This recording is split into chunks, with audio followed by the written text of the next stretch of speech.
Severed, the ultimate severance podcast.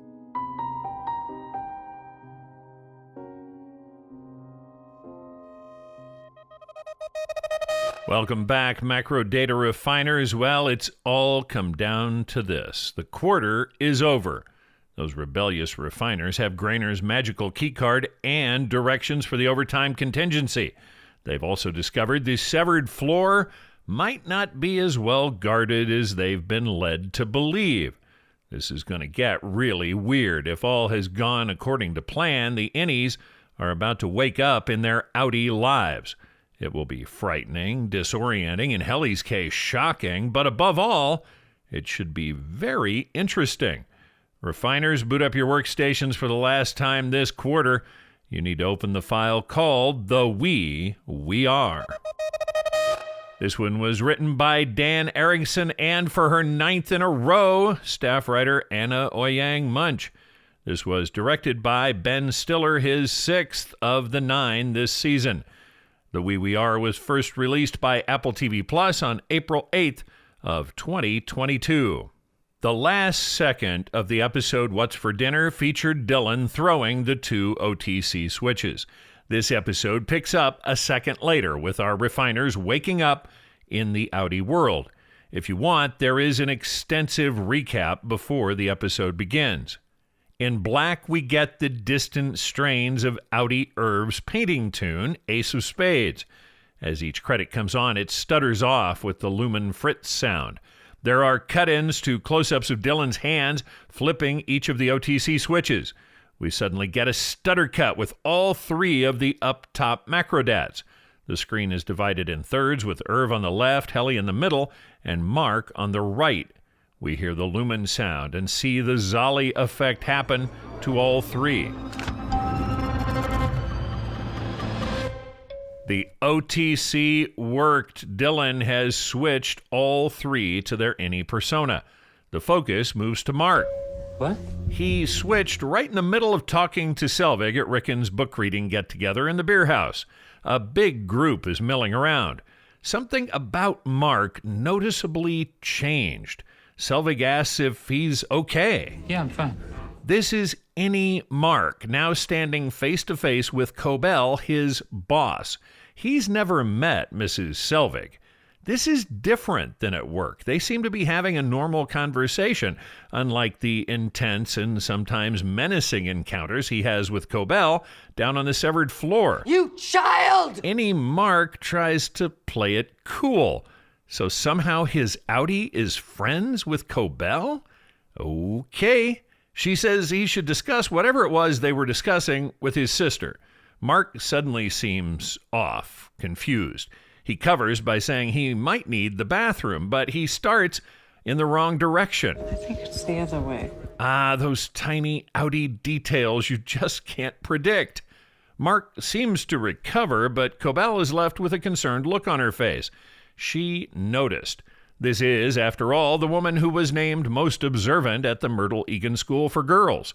Mark does a complete 180. Right. And heads off down the hall. In the kitchen, he passes Patton. You know, Mr. World War I, who we met at the dinner party. As Mark gets to a tea in the hallway, there is a Fritz cut to Irving. He's seated at his easel. Irv is holding a trowel full of black paint ready to be slapped on his latest creation when the transition happens. Motorhead is still jamming in the background. Innie Irv is confused as he studies the board on the easel. We see shots from Irv's POV. He scans around the room. We can see his very neat and precise little kitchen area. Then suddenly we're looking at dozens and dozens of dark, eerie paintings, all of the same subject. This would be a frightening place to wake up. Realizing this is actually your apartment might be even more disturbing. Another sound, another Fritz cut, this time to Innie Helly in her dangly earrings and off-the-shoulder gown. We catch a snippet of conversation, but it's not completely audible. Something about not liking senators. Helly turns and says, We find out she's talking with Cobell's good buddy, Natalie. How many of those have you had? She points to Helly's glass. Helly haltingly says, just the one. Nat is all nervous energy. She says they need to get down there. Helly's on in 20. As we follow the two ladies to the elevator, you can see Helly is in an old-school Severance chip dress with blue and green stripes, capped by her red hair. Natalie is adding a red stripe over the shoulder of her dress. Helly is even accessorizing in the Severance theme with blue and green segmented earrings. Natalie tells Helly, I was on with the board earlier. They're really grateful for this. Innie Helly plays it cool now to find out what this is she's doing. Quick question. If James is the board, or at least we know from last episode he would be part of a call to the board, isn't Natalie basically relaying a message from Helly's father? This also raises the question, how often is Natalie on with the board? Is she calling up just to chat? She made this call sound very casual, like she was chatting with a girlfriend. I am seriously needing information about Natalie in Season 2. As the two women approach the elevator, they are met by a third. Hey, it's the richest lady in baby camp. Gabby. Natalie, hello. Yep, it's Gabby Arteta. The Egan Family Gala brings out all the local celebs. Oh, and by the way, at this point, Innie Helly has no idea who she is or where she is. As they get on the elevator, Natalie touches Helly on the shoulder. Gabby, this is Helena Egan. The camera pans over to Gabby. Oh my gosh, Helena. So good to finally meet you. The shot pans back to Helly, who has had the wind knocked out of her by this revelation about her identity. She keeps it together, but barely. Likewise. Check the framing of this shot of Helly. The whole thing is very cool. She has her back to the glass wall of the elevator. We can see what's in the large hall below, but it's very blurred out, with Helly in sharp focus in the foreground. The positioning of the decorations down in the hall makes it look like these blue lines are emanating from Helly's head. The earrings she's wearing pick up some of the backlight. It's really an amazing frame. It would make a cool poster. Britt Lauer turns to the camera with wide, staring eyes. She moves slightly. You can sense the tension in her body. She wants out of there. This is far worse than anything she could have imagined. She is an Egan? The camera holds on Helly. She swallows hard as the elevator is descending. Outwardly, she's calm and composed, but the panic is evident in her eyes. The music builds. Innie Helly is still trying to wrap her brain around this turn of events. The music crescendos, and we're into our theme. Feeling a little tense, refiners? You better shake it off. If that's the first 4 minutes, imagine what's coming in the next 40. If I were you, I'd take a moment to catch my breath during the opening sequence. This roller coaster is just leaving the station. I'll talk to you on the other side.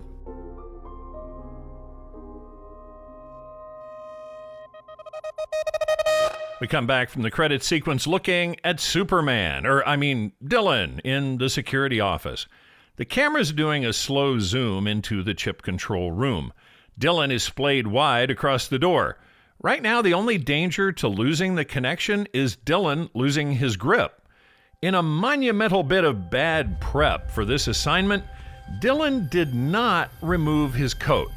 It seems like doing this stretch for an extended period would be a lot easier without the suit coat. Just holding position like this has got to be making the massive delts of Dylan start to quake. He throws a look over his shoulder. This better be working, assholes. He's addressing the lucite block with the Macrodats picture in it. It would appear when you do good work around the Severance offices, you must also get a 3D lucite head cube. Dan Erickson uses a pic of his head in a 3D lucite cube for his Twitter profile. And by the way, if you get the chance, go check out Dan's Twitter feed. Make sure to scroll down. Starting in mid-2012, for about a year, he posted a one-liner almost every single day. Here's a sample. Argo, as I understand it, is a pirate-themed remake of the Katie Holmes film, Go. These musings give me hope for my own screenwriting aspirations. We cut back to Mark making his way to the bathroom in Beer House. This episode is done almost entirely in real time. Occasionally, they do jump back slightly to catch overlapping action between scenes. Otherwise, it's all done like it's happening live. This is pretty amazing when you consider all of these scenes were shot both months and miles apart. The scenes with Irv were shot early on before most of the rest of the episode. Getting it to make sense and feel seamless was a huge feat of both organization and editing. As Mark heads down the hallway, check the art on the walls of Beer House. Much of it is Rickon. When Mark is coming towards the camera, there's a caricature of Rickon to the right of the screen. It's not a 100% refiner type caricature. This one is much nicer, in color, and it seems to be on canvas. When the angle reverses, the picture above the towel rack in the bathroom also seems to be of Rickon. The picture on the wall to Mark's right, just before he enters the bathroom, is definitely a painting of the head of Rickon. Now, who else do we know in this epic story who likes to have himself immortalized in paintings? It might be a clue or just another visible symptom of Rickon's raging narcissism. Mark closes himself in the bathroom looking freaked. Where am I? He has no frame of reference. Is this his house? Is he visiting someone? How does he know these people if he's visiting? Mark turns and catches a glimpse of himself in the mirror. His innie is seeing his outies standing there in casual clothes. Mark's innie didn't even know he owned casual clothes. Devin is out in the hall. Mark, you okay, my lady? Mark throws open the bathroom door. Devin's standing there holding Eleanor. So Rebecca smells weird. Ugh, this might make for a long evening, especially if they have their noses in the same book. Rebecca smells weird. Oh, right. Innie Mark doesn't know Rebecca. Devin also said she was making chewing noises, but not chewing anything. Rickon certainly has some weird friends. Mark is repeating everything Devin says, trying to get a handle on the situation. Devin explains she's telling him just in case they need to share a book. A book, right. The one you forgot to bring, even though I did remind you. Devin is being quite helpful when it comes to providing some exposition for Innie Mark, although she hasn't signaled just how the two of them are related. Mark takes a long look at Eleanor and then takes a shot. How's our baby? Oops. Nice try, but you missed on that one. I'm gonna assume you mean that in the It Takes a Village sense, and she's good. She's hungry. Okay, so not his wife, not his baby.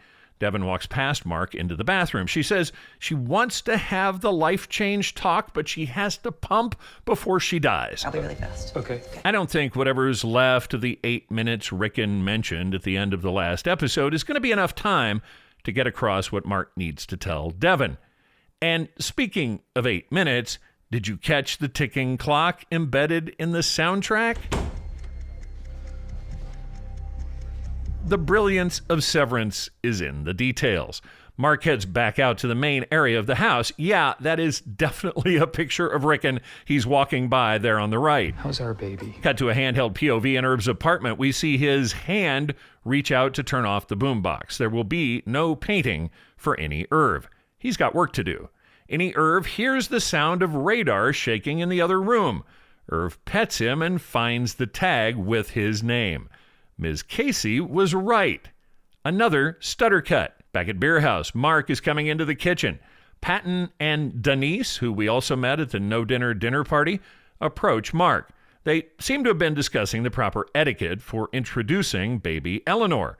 They aren't happy about how it's being handled. Mark, we were just discussing whether it might have been a wiser move for your sister to put off introducing the child until after tonight's event. Mark, you don't have to weigh in on that. I think this might be Patton kissing up to Rickon. He's implying the introduction of the new baby might in some way overshadow or upstage the reading. This doesn't surprise me, coming from these two. Getting in Rickon's good graces seems to be of major importance to all of the dinner party guests. Mark doesn't really hear the argument. All he hears is the lady with the baby is his sister, not his wife. Okay, one puzzle solved. Mark pushes on past them. Well, that was awkward. Mark is talking through what he's learned so far. His sister has the baby, and Cobell is here. Cobell is here? Yeah, what's up with Cobell being here? Rebecca, the goofy, gray-haired bird lady who we also met at the no-dinner dinner party, suddenly appears next to Mark. I've been asked to share my book with you. Innie Mark makes the connection. So I've heard. Rebecca. Rebecca. This poor woman with the half name who smells funny and chews for no reason. How could things be any worse? I have small eyes, so I have to read pretty close. Okay, that adds a new wrinkle. And I have some sores on the back of my head from my bird. You might see them. Okay. Wow, her Match.com inbox must just be full constantly. Mark decides Devin is his best option for sharing his secret. He finds her in the kitchen where she's having a glass of wine. Hello, Mark. I pumped, so it's Miller time. Okay, so life change. What's happening? Finally, we don't know how much longer Dylan can hold things together. We're, this is gonna sound weird. Come on, Mark, you're gonna have to pick things up here. We're close, you and I. Devin is confused. This sounds important, but also a little weird. From the other room, we hear... Hey, my dearest ones, we are nearing... Dang, it's time for the reading. Devin says they can talk during the first reflection break. Watch the camera movement around Beer House. Most of what we are seeing here was shot using Steadicam. Ben Stiller said in each location he would hate it when they got to the finale scenes because it meant breaking out the Steadicam. The entire first season of Severance was shot as a 9-hour movie in location order. Wherever they were, they would shoot every scene taking place in that location. Every scene of Mark and Selvig at the townhouses throughout the entire season was shot while they were at the townhouses in Nyack. Every scene at Beer House, from the no-dinner dinner party all the way through to this finale book reading, was shot while the cast and crew were at Beer House. Keeping it all straight and making sure it all made sense was a monumental task. Jessica Lee Gagne said the finale footage was so fragmented no one really knew what they even had until they got it into editing. The editors were able to find the story in what was basically a huge mass of footage shot all up and down the East Coast over the course of several months. Stutter cut to Irv still in his apartment. Irv doesn't seem to have taken Mark's tell somebody directive to heart. At least he's not hurrying. Irv also doesn't seem as freaked or as disoriented as Mark. This is possibly because he's alone in his apartment, but also, is it possible Irv's innie has tried something like this before? It might be why he was reset, but there could be some residual memory. Irv's bedroom is stark, mirroring his military background. There's a small display of medals on a table by the bed. There's also a framed display of uniform insignia. Irv seems to know where he's going, if slowly. He opens the door to his bedroom closet. The closet door becomes a transition back to the Egan Gala. We rejoin Natalie and Helly, who are listening to a chatty Gabby. She's saying, how much kids can change your life? How many kids do you have? Just gave birth to my third. She says she should have stopped at 2. Senator Arteta, turned out in a tux, meets up with the group. Hey, there you are. Wow, Natalie seems to be on a first-name basis. Angelo, great to see you. You too. Seriously, who the heck is Natalie? Gabby introduces Helly to her husband, the senator. Helena, nice to meet you. Natalie, who also seems to have quite a bit of responsibility when it comes to these proceedings, says she needs to hop backstage. Innie Helly is left standing with the Artetas. Outie Helly seems to be a schmoozer. Innie Helly is trying. Wow, 3 kids. Couldn't have done it without a little help. So the new mother's little helper is Severance? I mean, the idea that people would want to outlaw Severance. Yep, guess so. Innie Helly could provide some strong points on the other side of this debate, but instead, she swallows hard and decides to keep her mouth shut. These folks are certainly not a safe place to reveal her innie secret. Quick cut back to Irv's place. He's looking on the shelves of his closet. He runs his hand along the selection of suits and light blue shirts hanging to one side. He normally only sees these while he's wearing them down on the severed floor. Sitting on the floor of the closet is a military-style footlocker.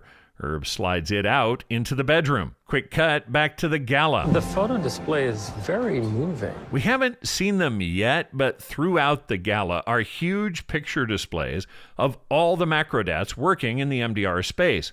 These shots are blown up to wall size. Many of them are on rotating panels set up throughout the floor of the gala. Britlauer said that, yes, it was a bit off-putting to be walking around this set with these huge pictures of her everywhere she turned. These shots are the fruits of Seth's camera from the past 3 weeks. His mission was to find those times when Helly smiled. If you're watching for it, she didn't smile nearly as much as we're seeing in these pictures. Once I knew why Seth was snapping all the pics, I started watching for Helly's smiles. There must have been other times during these events when she smiled, but we weren't looking. Aside from when she smiled with the maracas, I don't think I ever saw another one. Arteta continues. I already knew how I'd be voting, but I think, well, seeing that and seeing you and hearing what you have to say, all of this could really make a difference. Helly says she hopes so, but we know she doesn't hope so. Innie Helly is like a card-carrying communist who stumbled into a young Republican fundraiser. Let's change some minds. Oh, Helly certainly hopes to change some minds, just not in the direction Arteta is thinking. Well, I'm certainly going to try. Arteta gives Helly a big and sincere thank you. Then he also adds for her to say thanks to her father if she sees him. Like any good politician, he's got to say thanks to the checkbook who made his campaign possible. The expression on Helly's face tells us she maybe hasn't considered her father. Her eyes get wide, and she possibly even gets a bit of a grin on her face. I will. We stutter cut back to Mark at Beer House. The sound of a small handbell can be heard. It's being used to gather people into the study. As Mark comes down the stairs into the study, check the guy seated on the windowsill. At 12 minutes and 32 seconds, he comes into view from frame right. It's the guy with the beard and a big smile. This would be series creator, writer, and executive producer Dan Erickson doing a little Alfred Hitchcock-style cameo here in the finale. He has a right to smile. He sold his show to Ben Stiller, and the first season is a hit. Dan appears to be in deep conversation with Devon. He then says hi to Mark as he passes. Rebecca, of the tiny eyes and sores on the back of her head, calls to Mark.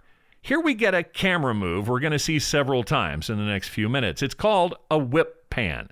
A whip pan is where the whole camera head swings through a huge arc, going from one subject, Mark, over to Rebecca on the other side of the room. This whip pan becomes a visual signature of these beer house scenes. Rebecca saved them a seat. Just have to find my glasses. Innie Mark is glancing around the room, trying to take in as much as he can, when Rebecca asks if he can hold the book. She hands him her copy of the UUR. She has no idea what a life-changing tome this was for Innie Mark. The annoying bell sound continues. Mark's head slowly raises as he understands what's happening. Instead of a reverse angle cutaway from Mark, which is what we normally get anytime anyone is looking at anything, we instead get another whip pan. The whip pan is more cumbersome, but so much more dramatic than a cut. The camera head spins to reveal the luxurious mane and bearded visage of none other than Dr. Rickon Laszlo Hale, Ph.D. Sorry, you can't unring the bell. Ringing app, apparently. Rickon gets a nice laugh for the dad joke. He's waving his phone around. It's what was creating the bell. Innie Mark is blown away seeing this man in the flesh. His only literary hero and the greatest influence on his life other than Petey is standing right in front of him. Rickon opens his remarks saying family is his bedrock. So I dedicate the reading to my firstborn daughter who is here tonight. Eleanor, I love you. He waves a hand in Devon's direction like he's some kind of a sweatered sorcerer. She is wearing baby Eleanor on her front. Check the table behind Devon.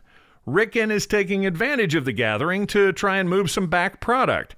Not only is Rickon's new book being displayed, but his other 4 titles are also available for sale should you want to take one home with you after tonight's reading. The new one is, of course, The You Are. Back when we first found it on the severed floor, I mentioned the also by titles blurbed on the cover, My Own Petard and Life of an American Gadfly. The other 2 titles by Rickon are Dr. Rickon's Wisdom from the Withered and The Fun in Profundity, for a total of 5 books in the Rickonverse. Each is featured in a bookstore-style stacked display on the table. Please don't make them go looking for any of these titles at your local Barnes & Noble, if you do still live anywhere near a Barnes & Noble, because they aren't going to find them. After pausing on Devin and the baby, there's another whip pan around to Mark and Rebecca. Mark is stunned, but he's starting to make some connections. Woman with baby is his sister. Man speaking points to woman and daughter, so... My brother-in-law. Yeah, and your outie thinks he's a goofball. The reading commences. And with that, I begin. It's said that as a child, Wolfgang Mozart killed another boy by slamming his head in a piano. Only it's not true. Rickon's extensive research has proven this claim to be false, but it made your heart race, didn't it? Rickon says this is the power of an author, even if the author's a liar. Any Mark is looking on with rapt adoration. Selvig grabs a seat in the row behind him and puts her head over his shoulder. The power an author. Can I look at her book too? As me. Any Mark looks freaked. Funny smells and phantom chewing are bad enough. Now he's got Cobell, his very intimidating boss, hanging her head over his shoulder to read along. What indeed is you? Cut back to the gala. Gabby and the senator are headed for their seats. It's great to meet you, Helena. As they walk away, Helly notices the floor display for the first time. Rickon's voice can still be heard asking the question, "Who are you?" Helly is seeing she is the new face of Severance for Lumen. Her smiling innie self comes spinning around in front of her on a giant turntable. The title page, Helly, A Severed Story, follows. As the giant blurb of text spins by, Helly's head obscures the Y for just a second, and we get Hell, A Severed Story. When this Severance creative team nails down a visual theme, they do stay with it. Hey, there's a pic of Helly in the OR just as they're about to jam the cursed chip in her gray matter. She's got a huge smile on her face. Her head is being held steady between 2 enormous clamps. Checking back with Dylan, he's still spread-eagled across the security door, holding those switches open. Yes, with his arms spread wide, there is quite the Christ on the cross symbolism happening here. After 10 or 15 minutes of this, you know he has to be hurting. There doesn't seem to be a timeout on the OTC. As long as the switches are held open, the innies are active. Dylan is straining, but he's still holding on. Back at Irv's, he realizes the key to the footlocker is in his jeans. He opens it to reveal U.S. Navy duffel bags and uniforms. An old picture of a younger man is tucked in one of the uniforms. It contains one word on the back, Dad. This footlocker has created some questions about Irv's military service. Several theorists believe this locker proves Irv has a military background. It might, but these things might also be keepsakes from Irv's dad. There's the old pic of Dad in the locker. It has been noted the uniforms he picks up look like they're in the style of World War II. There's no way Irv served during World War II, but his father could easily have been part of the Greatest Generation. I've always subscribed to speculation saying Irv was in the military in a hot war. Now he uses art therapy as a way to deal with his PTSD. Finding a hot war in Irv's history is the trick. Irv is even too young to have realistically served in Vietnam. The very last of those who served in Nam are now in their late 60s or early 70s. Irv may have been involved with the first Desert Storm in 1991. If he was career Navy, he definitely would have been involved. Also, more than 21,000 Navy reservists were called up to serve in Iraq shortly after the start of operations in January of 91. Herb's background remains a bit of a mystery.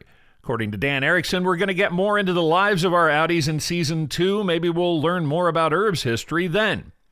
Herb continues to dig into the locker as we hear Rickon's voice taking us back to the book reading.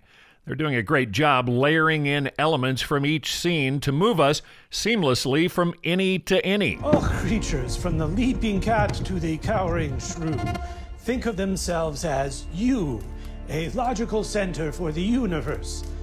Yet the cat eats the shrew, and we, like Schrodinger, live on to wonder what it means. Wow, so it sounds like you can put about anything on paper and get it published in Kier. We get reverse cuts between Mark and Rickon. Whip pans would have been a bit cumbersome here. Mark is looking on with rapt adoration. Rebecca looks scared to death. Cobell may be about to nibble Mark's neck. End of chapter. Rickon looks wrung out. This is emotionally draining. He bows his head as he accepts applause. Rickon announces a 7-minute reflection break. While everyone's reflecting, we need to revisit what we know about Rickon Hale. In the episode Hide and Seek, I said we didn't know anything about him. Well, since then, I've come across a bio on Rickon. It was published by Michael Chernus on Twitter during a fan forum April 1st of 2022. What it feels like is an actor exercise. It's pretty common, especially in the theater, for a director to task a performer with giving their character a backstory. It's normally for the performer's benefit. The theory says the actor will be able to portray the character more fully if they know the character's background and motivations. If this Rickon bio is true, it kind of kills the theories about Rickon being an heir to the Egan legacy. Although it might also be a fiction created as a smokescreen to throw off biographic researchers or potential Egan bashers. Here's the background Michael Chernus gave for Rickon. It's pretty wild. Rickon was born in Indianapolis, Indiana, the son of two successful theater artists who both came from old money. Old Egan money, maybe?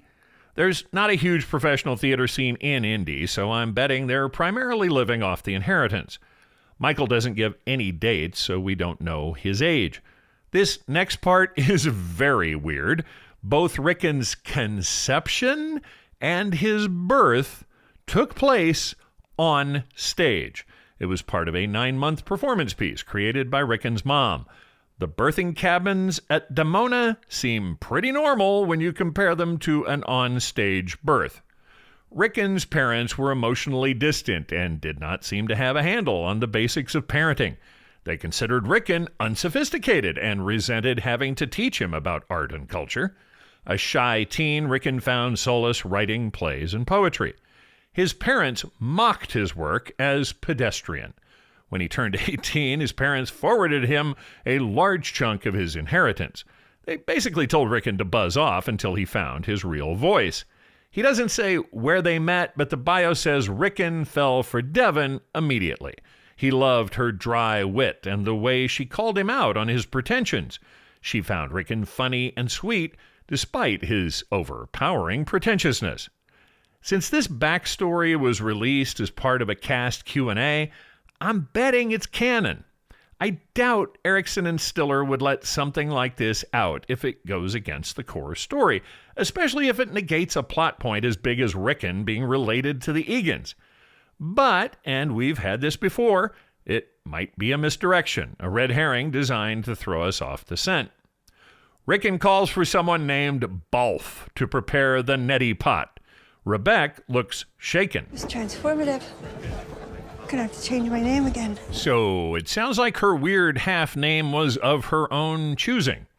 Is it possible one of Rickon's previous books inspired her to choose the name Rebecca? Selvig/Cobell calls Rickon a wordsmith, but comments on something he might have in his throat. Devon leans in to Mark. I'm gonna see if she'll have more bottle. Give me a couple minutes and meet me in the baby room. Okay. Oh, yeah, the whole gotta tell people we trust about what happens on the severed floor thing. Mark was so transported at seeing his idol, He seems to have almost forgotten the mission. Dylan is sweating it out in the security office while Mark is casually enjoying the party.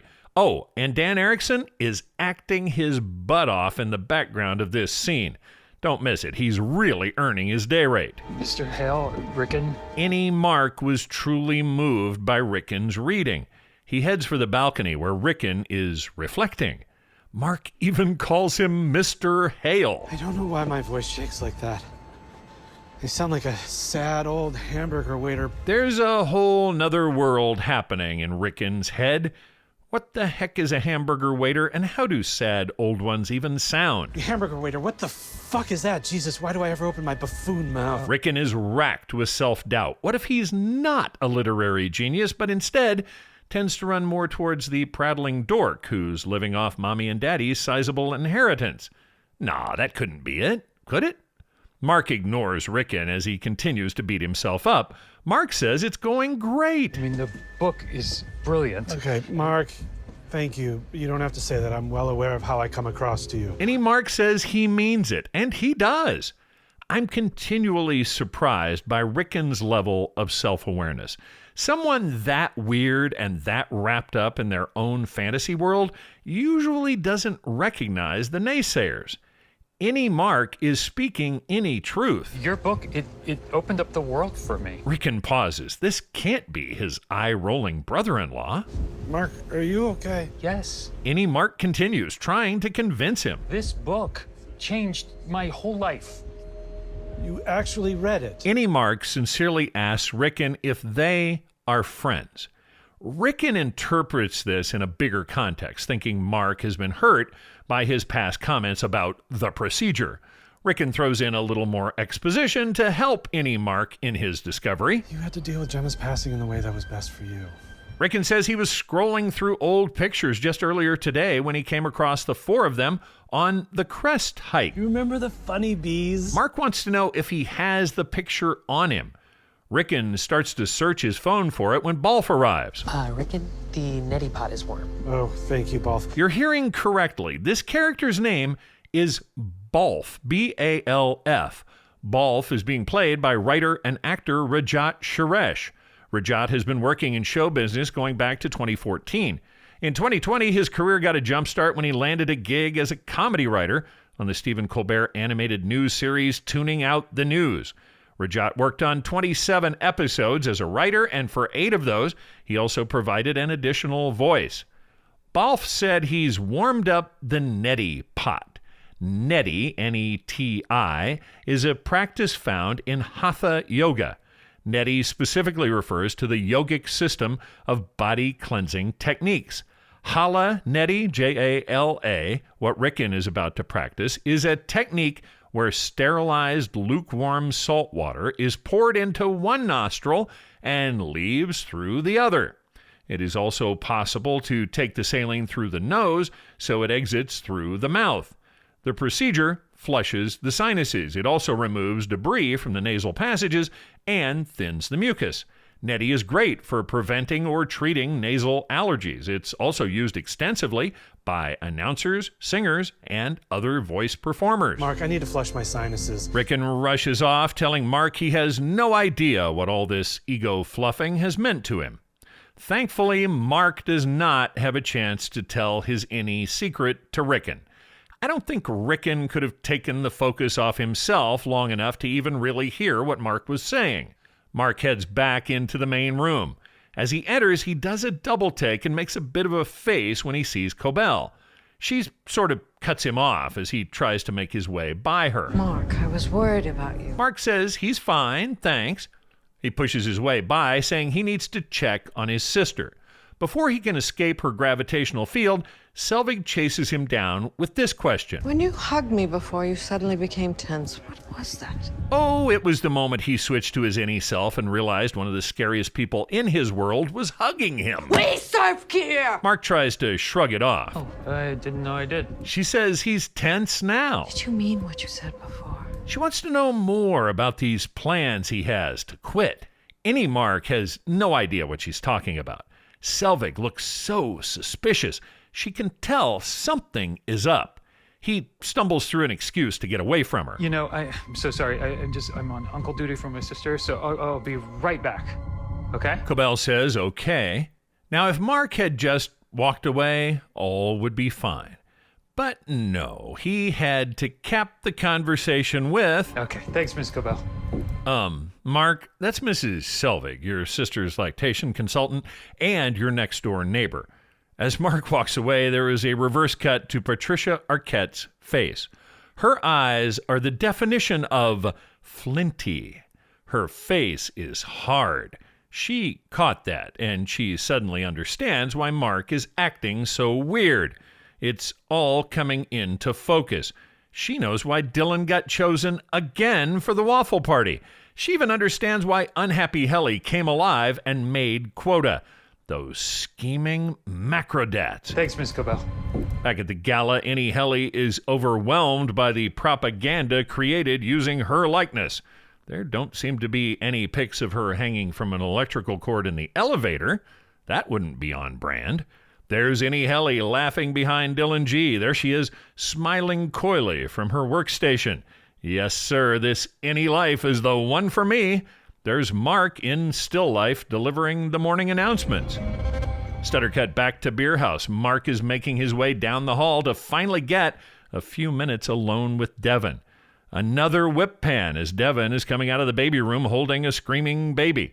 There's a note of urgency in Mark's voice. He really needs to talk to her. There's no telling how much longer Dylan can hold out. I know, I just have to deal with her. She's having a meltdown. She tells Mark to wait in the bedroom. She'll be right back. Devon heads down the hallway, rocking Eleanor and trying to quiet her. She runs into Mrs. Selvig. Hi, can you take her for a quick sec while I talk to Mark? Of course, love. Thank you. Devon heads back to where Mark is waiting. Mrs. Selvig starts to rock a still fussy Eleanor. A quick question here, and this one didn't hit me until later viewings. Why did Cobell take the baby here? Why is she even still standing around in the hallway? She already heard Mark say her severed floor name. Is it really taking her this long to figure out what's going on? She asked Devon if Mark is okay. Hearing Mark is wanting to have a private talk with Devon might have triggered something. Whatever it was, it seems like it took Cobell a long time to make these connections. When Devon enters the bedroom, Mark stands silently, not sure how to get into this incredibly complicated subject. You get the idea this is really it. No more interruptions. We cut back to Helly at the gala. She's still wandering through the display. It's a multimedia extravaganza. There's video of Helly's outie talking about how swell it was to be a member of one of the richest and creepiest families on the planet. So one of the things you learn growing up as an Egan is that the workers are our family. Aw, she said when she was little, this confused her. She thought she had a few 100,000 literal brothers and sisters scattered around the world. The largest private employer in the world is Walmart with 2.3 million people. McDonald's has 1.7 million. So Lumen isn't the largest, but with a few 100,000, they would be right up there. The woman on the screen is so different from the Innie Helly we've gotten to know. Her hair is different, the blazer, the perfect makeup, the wide smile, the I'm on feel to her presentation.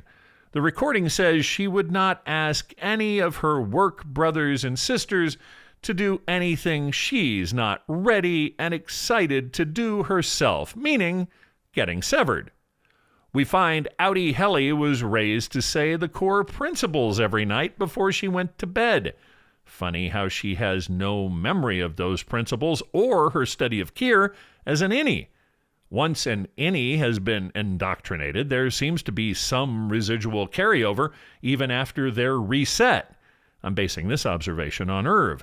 There's no way you could become that well-versed in the lore of Kier in only 3 years. Outie Helena says she knows her dad wishes she was sitting there saying she was doing this out of some Egan family loyalty. But I took a separate job because it sounds freaking awesome. Watching this, Innie Helly looks like she's either going to be sick or pass out. How weird would it be watching yourself so sincerely saying these things that go so against what you believe? Oh, but there's more. I don't think severance divides us. I think it brings us together. At the end of Outie Helly's speech, a Lumen logo dissolves on screen. Under it appears the phrase, "United in Severance." They are all in on severance here at Lumen. Too bad nobody told any Helly about the company line.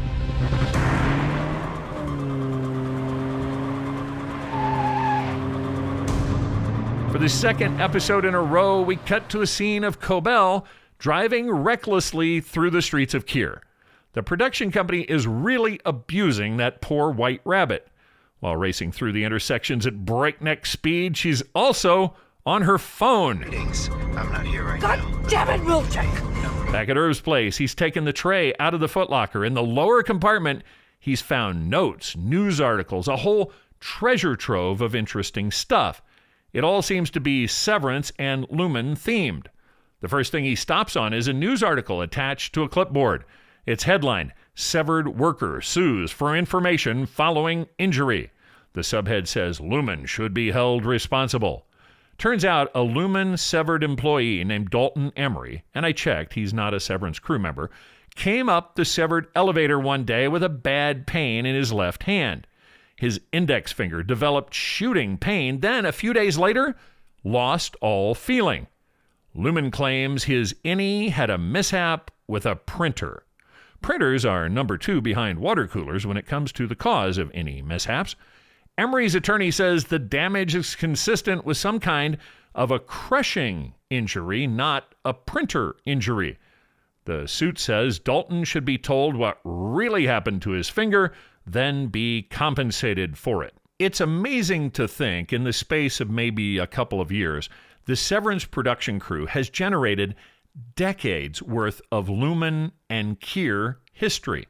Every one of these lists, news articles, old ads, direction sheets, worksheets, any document you glimpse for even a second had to be created. Anything with a Lumen logo on it was created by the production team. If you dig into all of these supporting documents, you can tell there are some pretty funny people working on Severance. They're reining it in, but you can tell. A line in this article says, Emery no longer had feeling in his left index finger, rendering the digit decorative. It also says, following the injury, Emery now, quote, finds himself struggling with elevator buttons, selecting his preferred gas variety, and entering his PIN number. His life is forever changed by this injury, unquote. Although I got a chuckle out of it, Irv looks at this article with concern, then sets it aside. Next up is a dog-eared sheaf of papers marked Severed Employee List.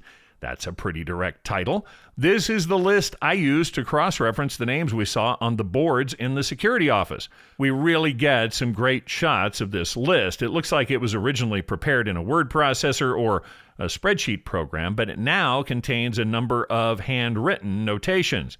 The information is scattershot. All of the entries seem to have first and last names. There are ages on a few. Some have dates they were severed, addresses, level of education, oddball details like how far they live from Lumen. Sheila Bach, it says, has a black dog. There's a lot of info, but there are also a lot of holes. You can tell this is something Outie Irv has been working on for a long time. After meeting Innie Irv, this is a surprising level of subversiveness. He's going against the company of Kier Egan. Outie Irv must not be an acolyte of Kier. Aside from folks like the Egan family, I don't think anyone in the upworld is really aware of the cult of Kier the way they are on the severed floor. Now, Cobell is a true believer, but she keeps her shrine hidden in the basement. Sure, everyone is aware of the founder. They all live in a town named Kier. They also know the giant company with the big building that employs half the town was founded by a guy named Kier, which explains the town name. I think that's pretty much where the Outie world kind of stops when it comes to their relationship with Kier Egan. To the Upworlders, Kier is not an industrial demigod who wrote a 4-volume Bible. That worship is reserved for the innies, and for some reason, people like Milchik and Cobell, who seem to be non-severed believers. I'd still love to know more about their connection to the cult of Kier. Under the list of names, Irv finds a Kier regional roadmap. It's a product of Gadabout Guides and only $6.95. This is more of the analog life we see around Kier and especially on the Severed Floor. Who still uses a paper map? Well, Outie Irv, for one. In 2022, we'd expect him to be plugging these addresses into his GPS. It's possible keeping notes and lists off any kind of computer or internet-connected device, he can protect them from being hacked.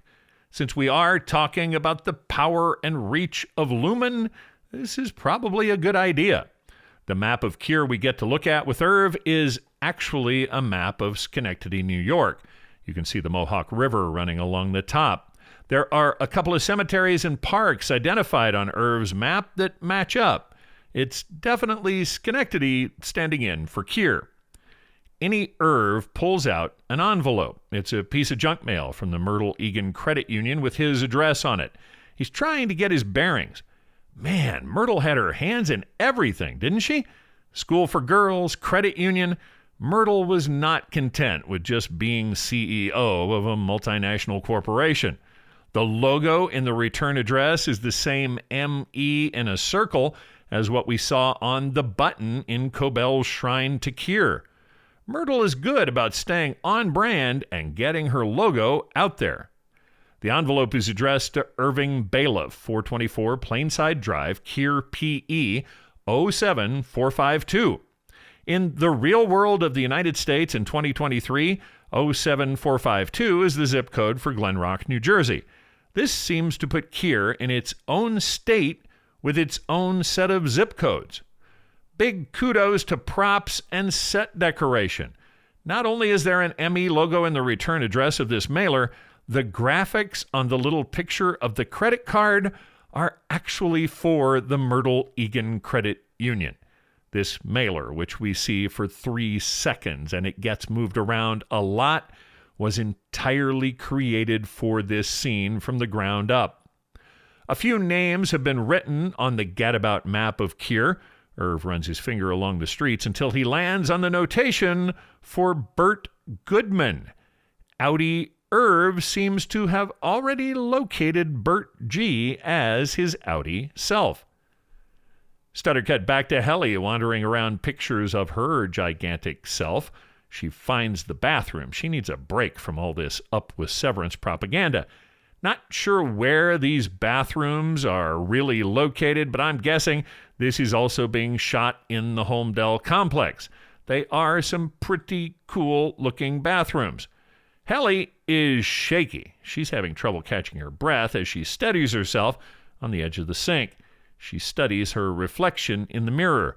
We can hear the door open. Helena. She's in here, sir.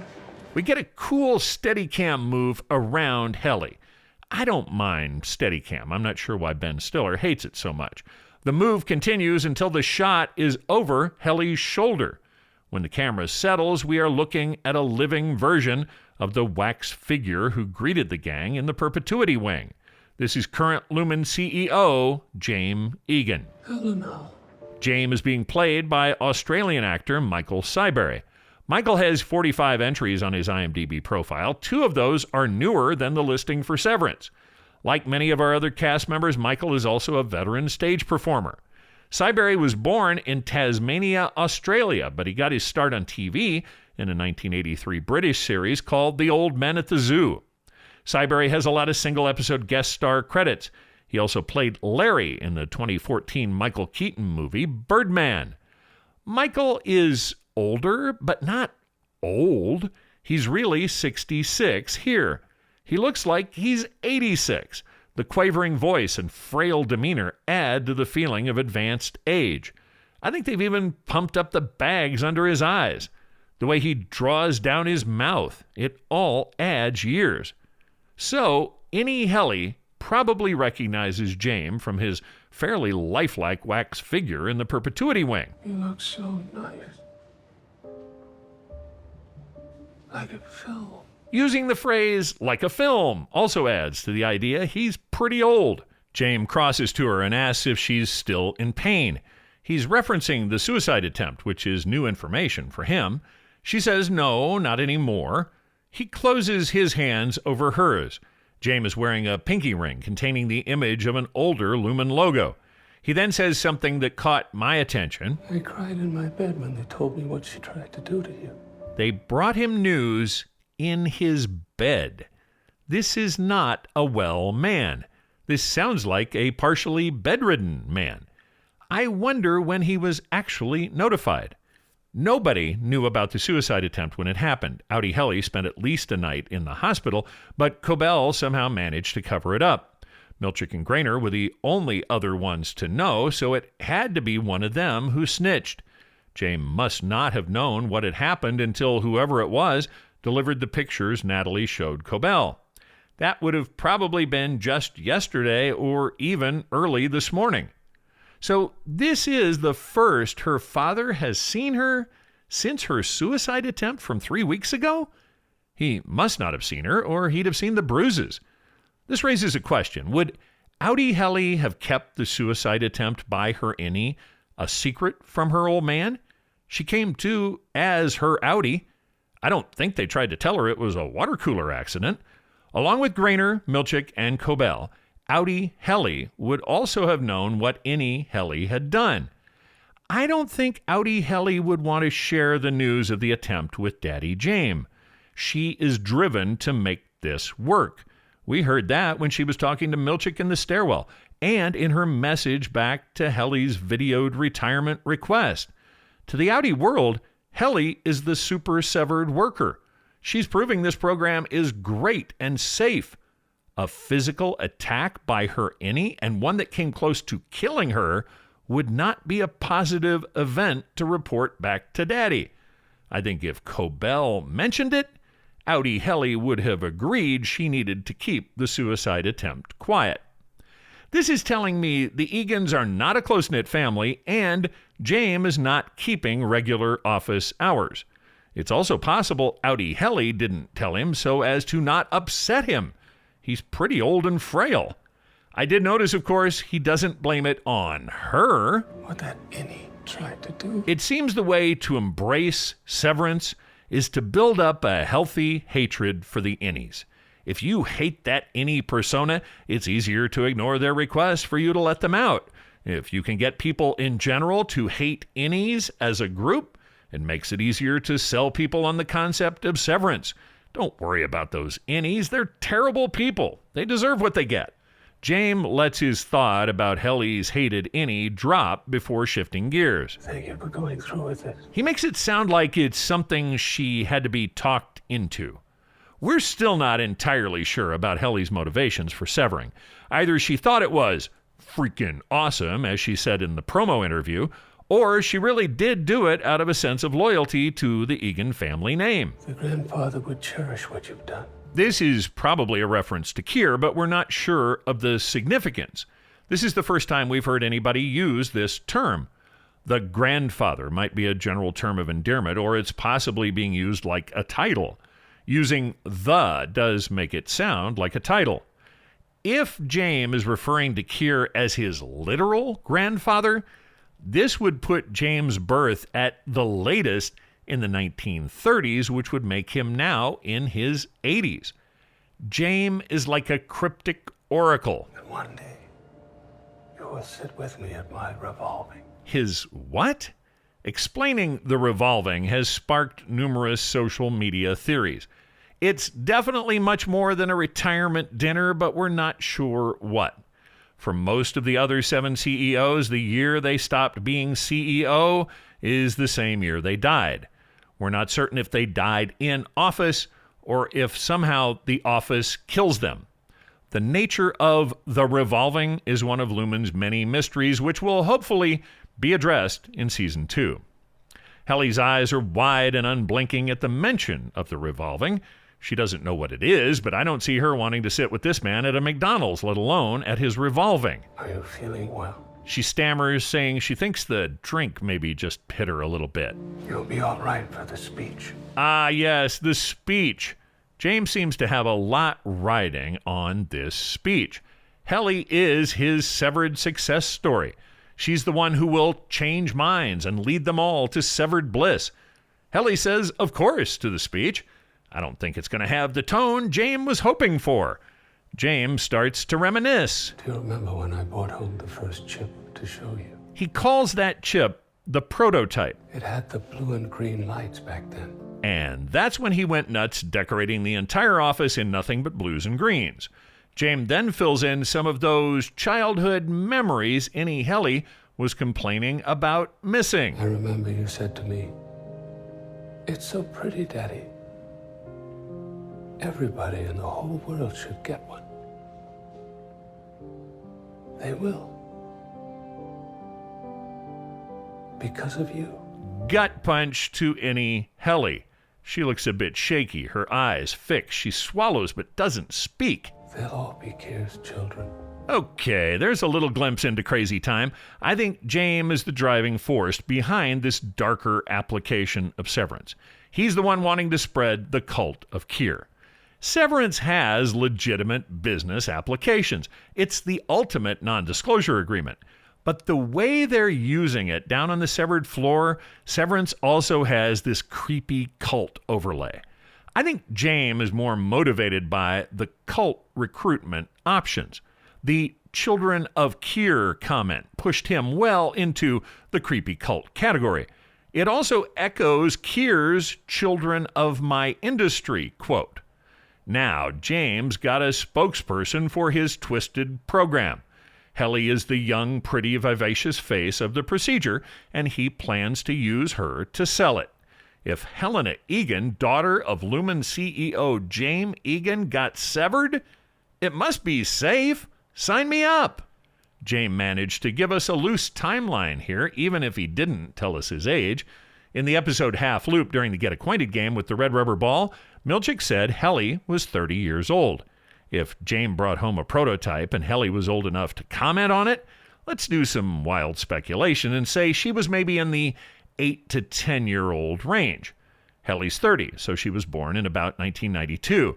James must have been bringing home prototypes of the Severance chip by 2002. Somewhere between 03 and 05, CEO Leonora Egan either steps down or is removed or dies, or some combination of all three. Whatever happened, this is when James takes over. This is also when the Severance program goes into high gear. Urb's list shows severed workers going back to 2007. Those are quite possibly some of the earliest severed workers. The severed floor is then built with the perpetuity wing in place to school the innies on the finer points of the lore of Kier. It is James who welcomes you to the perpetuity wing because this is all his vision. They'll all be Kier's children. The door opens. Mr. Egan, Helena, it's time to head to stage. Helly is holding it together, but she is not blinking. Her demeanor is calm and cool, but check the eyes. The freakout is happening in Helly's eyes. James turns and exits. Helly has a few moments alone to herself before it's time to take the stage for her oh-so-important speech. Helly turns to see herself in the mirror. This is Innie Helly, but she is looking at the reflection of outie Helly. The clothes, the hair, the earrings. She is looking into the eyes of the woman who said she was not a person.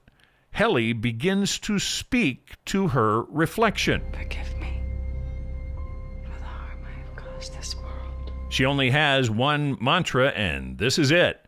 The compunction statement, which she's definitely repeated somewhere north of 800 times, comes into her head. None may atone for my actions,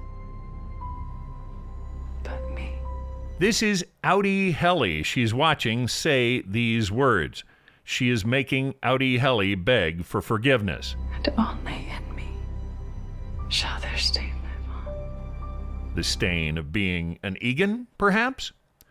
No matter how tightly something is scripted, there are always surprises which happen once the material is in the hands of the performer. Getting in character can pull out these very natural but jaw-dropping reactions. This is one of those gems. Helly was supposed to turn to the mirror and regard her reflection with distaste. Instead, this popped out. It was decided on the day Britt Lauer should repeat the compunction statement to her reflection.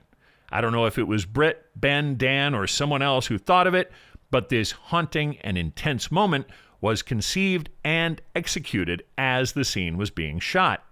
Even in a production as tightly planned out as this one, it's nice to know some ad-libs are allowed in now and then. As Helly finishes her mantra, we get another stutter cut to Irv. He's in motion, and we're following him around his apartment with a Steadicam. He grabs his keyring off the desk and slips on a leather jacket. It looks like any Irv, armed with a paper map of a city where he's never been, is going to try to drive. Driving is something he's never done, but he might have a vague sense about how it works. When Irv gets outside, he realizes he doesn't know his own car. He's carrying GM keys and, oh hey, the fob he's carrying is a Nova logo. A green Chevy Nova, and of course it's green, is one of the closest cars to the apartment door. Irv gives it a try and it fires right up. John Turturro is having fun learning how to drive. Check his face as he puts it in gear. It's stop and start, but eventually Irv backs right into the camera. Pretty good for a first-time driver. We get another almost detail about where we are from Irv's license plate. There's no state identifier anywhere on the plate, but it does have an icon in the center between the letters and numbers. It looks like it could be a relief of the head of Keir, sort of like the 30-foot tall one we saw out at Lumen.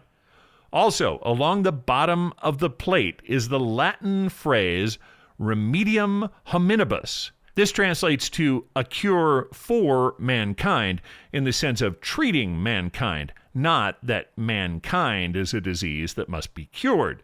If it was talking about mankind being the disease, it would read remedium hominum. This Nova Irv's driving is from the late 60s or early 70s. Harmony's VW Rabbit is from the 70s and 80s. I think the old cars might be a nod to the old tech they used in the movie Brazil. Much of the tone of Severance is inspired by Brazil. The shiny future world of Terry Gilliam's 1985 movie features a lot of strange old tech, like rotary dial phones or tiny black and white computer monitors. The old cars being used here add to the odd timelessness of the Severance timeline. Irv figures out how to shift to drive and heads out of the apartment building parking lot. His eyes are wide and he looks pretty confused about how all this works, but he's in motion. You swear you're not fucking with me? I swear. Mark seems to have gotten Devon past the initial explanation about what's going on. This is so insane. He tells her they need to send someone down to check out every inch of that place. Inspectors or whatever. Is that a thing? Inspectors? Devon assures him, yes, inspectors are a thing. We can tell Devon is one who perceives the innies as separate entities. Mark out here, you have been trying to figure out what Lumen does, what you do. Innie Mark is not so global in his thinking. He doesn't seem to care too much about what Lumen's up to. He says in a very plaintive voice, he just wants to know why. Why he put me in there? There's a long pause. Devon explains he lost his wife. She then corrects herself. You lost your wife. A little before you started at Lumen. Mark has stored this detail away following his conversation with Rickon. Gemma. Devon quickly brings Mark up to speed on his outie life. She tells him about the car accident, how he tried to keep teaching. I was a teacher? A professor of history. She says he tried to go back only 3 weeks after the accident, after she died. It was a disaster. If Mark was able to go back to work only 3 weeks after the wreck, this would indicate he was not physically hurt. For some reason, I've always been under the impression both Mark and Gemma were involved in the crash. I thought Mark was driving the car and Gemma was killed as a passenger. This information from Devon is making me reconsider this idea. I've gone back through those conversations where Gemma's death is discussed. Aside from the very vague reference to a car wreck, we never get details as to what exactly happened. Could Gemma have been driving herself? Was she alone in the car? If Mark was back in class only 3 weeks after a fatal car wreck, it doesn't sound like he would have been involved. Was Gemma's death a freak occurrence? Could she have survived the crash? Gemma being killed by internal injuries or having died in an accident she should most likely have survived lends credence to both the reanimation and she never really died theories about Ms. Casey. This also raises a lot of questions about the authenticity of the accident. Could it have been staged by Lumen? Could Lumen have somehow swooped in and stolen the body? Did Mark get to see Gemma's body after the accident? If Lumen is interested in studying either Gemma or Mark, then why are they interested? Ms. Casey and what really happened to Gemma is becoming as big a question mark as Ms. Cobell. She was just still in your veins, making everything hurt. I can't tell if this is a clue or just a favorite writer's phrase. Keir loves to reference weakness living in your veins. We saw the quote, "Let not weakness live in your veins," on the wall of the wellness waiting area. Irv quoted the passage about snuffing out the weakness in your veins as he and Bert were viewing the painting, The Youthful Convalescence of Keir. Now here we've got Devon choosing this as a metaphor for the weakness caused by Mark's grief. Is it because Devon's dialogue is being written by the same guy who also writes Keir's words? Or is this a clue that Devon is some super secret surprise Keir acolyte? I'm leaning towards favorite writer's phrase. Devon is trying to make excuses for outie Mark's choice. She says he thought the severed job would spare him some pain, which it does, but it's sparing outie Mark his pain. As Ragabi said, innie Mark was brought into existence without his permission. Innie Mark is the unfortunate side effect of outie Mark's relief. Innie Mark is a doomed soul who lives a tortured and relentless existence with no benefit to himself and no idea why he's seemingly being punished. Innie Mark says, "That's a nice name, Gemma." We were all really close. It was great. Anybody else thinking about Dylan straining 13 floors below ground while these guys get to have their very relaxed conversation? She was wonderful. She made you wonderful. Gemma was a gem, and it sounds like the best part of Mark. Devon and Mark share a meaningful look. I'd rather they get back to some important communication type stuff. This OTC isn't forever. I'm also curious about how the security office, 13 levels underground, is in communication with these chips. Heli isn't far, but two of them have to be at least a few miles away from the main complex. There must be some big communication arrays on the roof of the Lumen building. I'm also wondering just how far away can the chips be controlled? Is it possible for a severed employee to get themselves out of range? A place where their chip can't be controlled by the home office? This adds a sinister spin to company housing. Giving the severed folks a place to live might just be the perfect way to keep those chips in range. This topic causes me to want to take a quick ramble down a side road. After learning about this long-distance control, I've always wondered why no one controlled Petey. Once the severed floor gang realized Petey was in the wind, it seems like Grainer could have reached out with this control option. They could have remotely put him to sleep wherever he was until someone could locate him and come pick him up. Worst case, they could have run the clean slate and he's left an amnesia victim with no idea about who he is. Ragabi must have taken him offline or somehow protected his chip as part of the reintegration process. If range was an issue, he may have been out of range at Gans College, but he'd have definitely been within control range at Mark's place. His chip had to have been protected. Drum beats begin behind Mark and Devon, which transition us to Innie Irv now tooling around Keir in his Chevy Nova sedan. As Irv approaches a red light, he stops to check his map. He seems to be doing a pretty good job navigating, considering he's never been here before. While Innie Irv is getting his bearings, Harmony Cobell comes roaring around the corner in the oncoming lane. As she passes, the focus is handed off to Harmony. We cut to her inside the car. She's roaring down a wet city street at night while also making a phone call. Hang up and drive, Harmony. Cut to a close-up of Milchick's phone. Surprise, surprise, he's getting an incoming call from Cobell. This time, he takes it. They told me not to talk to you. The goddamn OTC's been triggered. Mark S. is its fucking idiot. What? That's not possible. We cut to an oncoming shot of the White Rabbit roaring through the rain-slick streets. A couple of thoughts as Harmony endangers the good citizens of Kier.